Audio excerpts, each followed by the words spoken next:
Bayangin kalau perusahaan terbesar di dunia yang katanya memimpin revolusi AI, ternyata manipulasi cara mereka hitung profit mereka.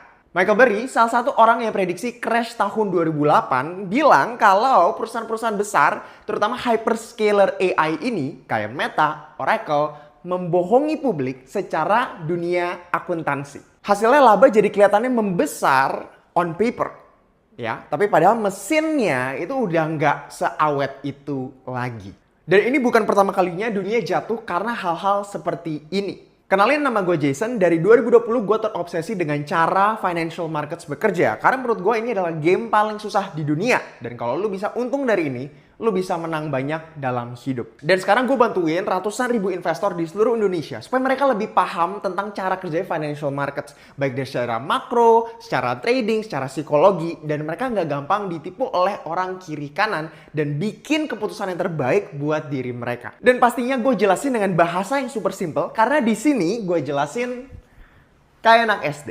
Jadi siapa sih Michael Burry itu? Ya, dia seorang dokter mata yang berubah profesi jadi fund manager. Nah, terkenal di film The Big Short. Ya, by the way, kalau kalian belum nonton, gue sangat rekomen kalian nonton. Karena menurut gue itu membuka banyak wawasan tentang sejarah krisis tahun 2008. Dan Michael Burry adalah salah satu orang yang memprediksi crash global financial crisis, terutama dalam subprime mortgage crisis.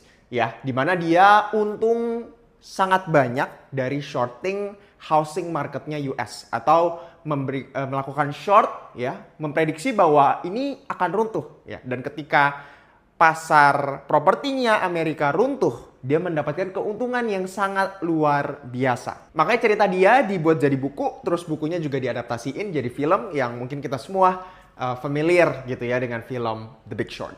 Nah, sekarang di tahun 2025 dia buka satu big position lagi, ya, di mana dia memberikan atau dia membuat 1.1 billion dollar short terhadap dua nama sangat besar.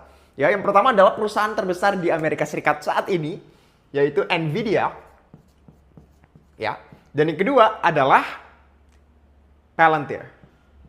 Ya, ini mungkin dua nama yang juga sangat populer ya kalau kita apalagi ngomongin tentang AI. Ya, Nvidia sekarang market cap-nya udah triliunan dolar, ya, jadi perusahaan yang paling berharga di Amerika Serikat dan melampaui bahkan market cap-nya Apple, ya.